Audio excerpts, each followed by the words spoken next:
If you've ever looked up at the sky and asked questions, then you're an astronomer. You're doing something people have done for thousands of years. Many say that astronomy is the oldest of the sciences, an attempt to explain the nature and the movements of the stars. And few areas of science can show us more clearly just how radically our ideas and our understanding can change over time. The sun rises and sets every day like clockwork. But how do we know whether it's the sun that's circling around the Earth or the Earth itself that's rotating? From here on Earth, visually, both would look exactly the same. It's not just the sun that moves either. Take the night sky.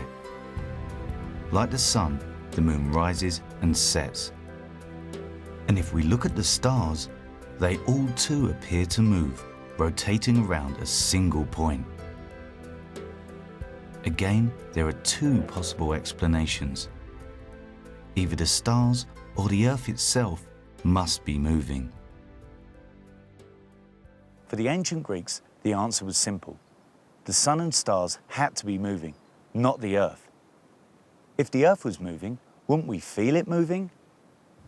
The ancient Greeks therefore built a model to describe their understanding of the way the heavens moved. They placed the Earth at the center, with the moon and the sun orbiting around.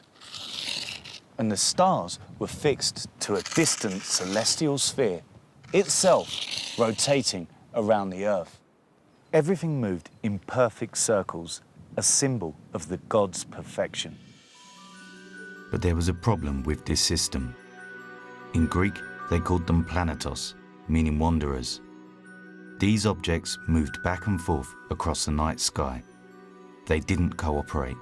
They didn't fit the model.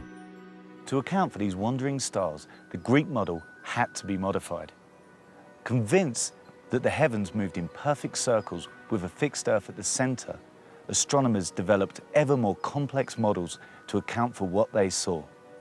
Circles upon circles upon circles. But then there came an alternative model. A model proposed in the 16th century by the Polish astronomer Nicholas Copernicus and later perfected by the German Johannes Kepler, placed the sun and not the Earth at the center. Here I have the sun, Earth and Mars, with the sun at the center of the solar system and the Earth and Mars orbiting around it. Now, if I was on Earth and I took photos of Mars night after night against a background of fixed stars, let me show you what you'd see.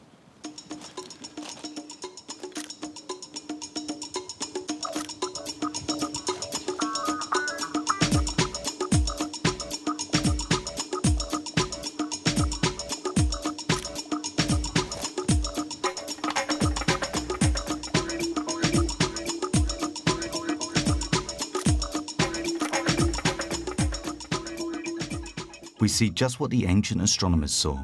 Mars moves forwards and backwards across the sky. The planet does not really change direction. It is simply how we view it from the Earth against a background of stars.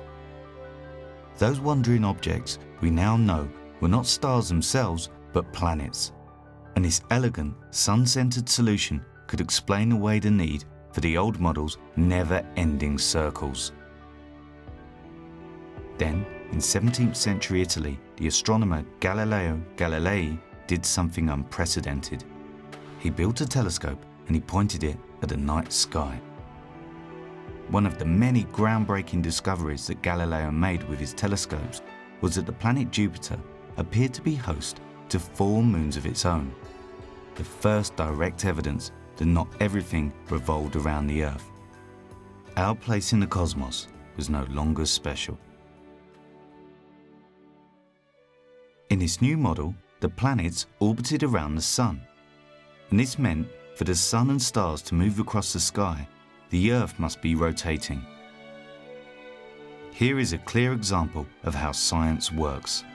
Scientists use models that can explain what we see and experience, models that can predict how things will behave in the future. If a new model can better explain what we see, then it replaces the old. Of course, we've come a long way since Galileo first pointed his telescope. Nowadays, they've grown a little bigger.